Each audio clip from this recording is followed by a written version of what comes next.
এই মুহূর্তে পটুয়াখালীর গলাচিপায় আছেন সহকর্মী শিকদার জাবির হোসেন, সোমবাড়িয়া বাজারে আছেন সহকর্মী শাকিল মাহমুদ এবং শহরে আছেন মোহাম্মদ মনির হোসেন বাদল। প্রথমে আমরা যাচ্ছি জাবিরের কাছে।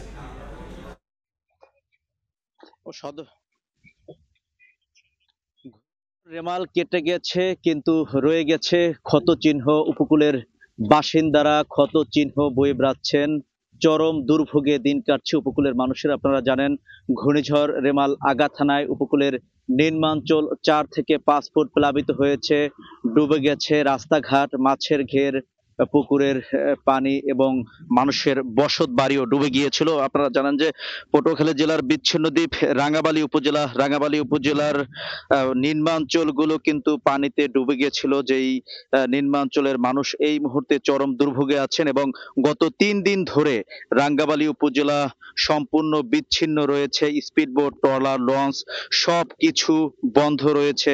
সে কারণে ওই উপজেলা থেকে মানুষ বের হতে পারছে না এবং জেলা শহর থেকেও কেউ সেখানে যেতে পারছে না। এখনো পর্যন্ত কিন্তু আগুনমুখা নদী ভয়াল রূপ ধারণ করে আছে, উত্তাল আছে। সে কারণে লঞ্চ, স্পিডবোট সবকিছুই কিন্তু বন্ধ আছে। আপনাদের আমি একটু অবগত করি, সেটি হচ্ছে রাঙ্গাবালীর চর মন্তাজ, চালিতাবনিয়া, চর আন্ডা, গলাচিপা উপজেলার চর কাজল, চর বিশ্বাস, এই বিচ্ছিন্ন দ্বীপগুলো এই মুহূর্তে যোগাযোগ বিচ্ছিন্ন রয়েছে।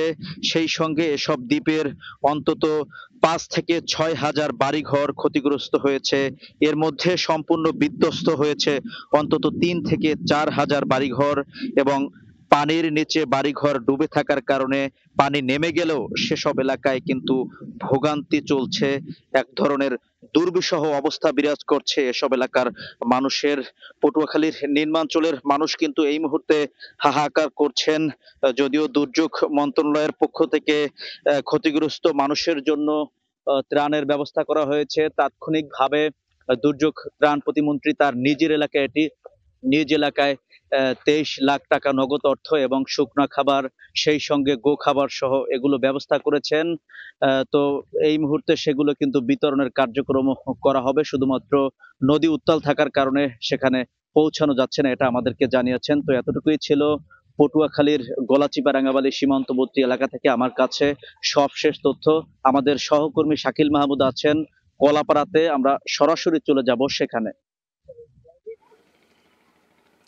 দেখুন, ঘূর্ণিঝড় রেমালের আঘাতে কিন্তু লণ্ডভণ্ড হয়ে গিয়েছে উপকূলীয় এলাকাগুলো। একদিকে যেমন উপকূলীয় এলাকার বাঁধগুলোর ক্ষতি হয়েছে, তেমনি কিন্তু মানুষের যে ঘরবাড়ি আছে সেগুলোও ক্ষতিগ্রস্ত হয়েছে। এর পাশাপাশি কিন্তু বিভিন্ন শিক্ষা প্রতিষ্ঠানকেও আমরা দেখেছি যে সেগুলো ক্ষতিগ্রস্ত হয়েছে এবং এই উপকূলীয় অঞ্চলগুলোতে কিন্তু বিদ্যুৎ নেই। এর পাশাপাশি মোবাইলের যে নেটওয়ার্ক সেগুলোও কিন্তু নেই, মোবাইলের টাওয়ার নেই।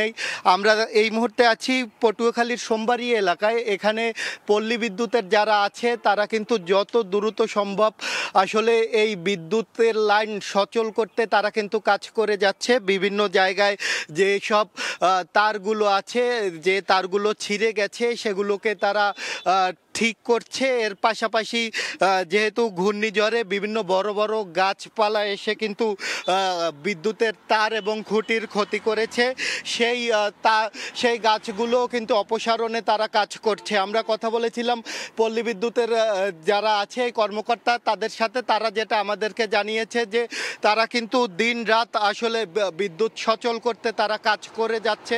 বিদ্যুতের যে তারগুলো আছে সেগুলো ঠিক আছে কিনা তারা দেখছে। তবে তারা যেটা বলছে যে বিদ্যুতের যে মেন যে লাইন সেটাই তেমন কোনো একটা ক্ষতি না হলেও ভিতরে যে গ্রাহকদের যে খুঁটিগুলো আছে অধিকাংশ খুঁটি কিন্তু ভেঙে গেছে। তার পাশাপাশি যে সংযোগ যে তার সেগুলোরও কিন্তু ক্ষতি হয়েছে। আমরা বিভিন্ন মোবাইলের টাওয়ারে গিয়েছিলাম, সেখানে আমরা দেখেছি যে জেনারেটর এর মাধ্যমে কিন্তু মোবাইলের টাওয়ারগুলো সচল করার চেষ্টা করা হচ্ছে। বিভিন্ন পেট্রোল পাম্প থেকে কিন্তু তারা পেট্রোল সংগ্রহ করছে এবং মোবাইলের টাওয়ারগুলোতে কিন্তু তারা প্রতিনিয়তই কিন্তু কাজ করে যাচ্ছে বলে তারা কিন্তু জানিয়েছে। এবং আমরা কথা বলছিলাম বরিশালের বিভাগীয় কমিশনারের সাথে, তারা বিভাগীয় কমিশনার যেটা বলেছে, যারা এই ঘূর্ণিঝড়ের কারণে ক্ষতিগ্রস্ত হয়েছে দ্রুতই তাদেরকে সহায়তার জন্য সব ধরনের প্রস্তুতি নিয়েছেন প্রশাসন। আমরা এটুকুই ছিল আমার কাছে। আমরা যাব আমাদের আরেক সহকর্মী মনির হোসেন বাদলের কাছে, তিনি আছে পটুয়াখালীতে, জানবো সেখানকার খবর।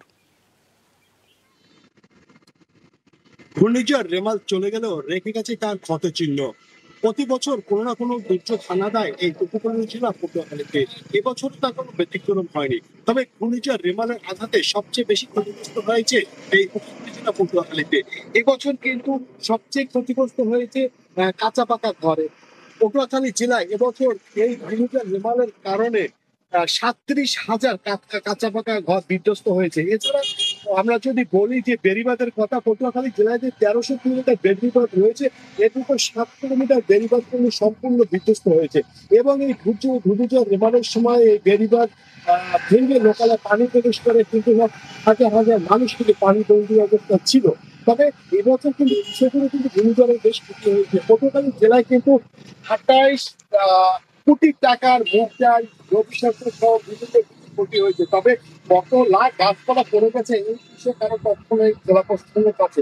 তবে যদি আমরা বলতে পারি যে মৎস্য খাতে অনেকটা ক্ষতি হয়েছে। মৎস্য খাতে ১৫,০০০ পুকুরে মাছ কিন্তু ভেসে গেছে। এছাড়া প্রায় ৭০০টি যে ঘের রয়েছে, ঘের কিন্তু ভেসে গেছে। তবে এই ক্ষতির পরিমাণ জেলা মৎস্য কর্মকর্তা জানিয়েছে প্রায় ৩০ কোটি টাকার মতো মাছের ক্ষতি হয়েছে। তবে সব মিলিয়ে বলতে পারি যে এবছর কিন্তু এই ঘূর্ণিঝড় রেমালে কিন্তু ব্যাপক ক্ষতি হয়েছে উপকূলীয় জেলা পটুয়াখালীতে। এই ছিল আমার কাছে ঘূর্ণিঝড় রেমালের সর্বশেষ খবর। পটুয়াখালীতে যোগ দিয়েছিলেন মোহাম্মদ মনির হোসেন বাদল এবং এর আগে শাকিল মাহমুদ এবং তার আগে জাবির হোসেন। তারা আমাদেরকে জানাচ্ছিলেন ঘূর্ণিঝড় রেমালের প্রভাবে ক্ষয়ক্ষতির খবরাখবর।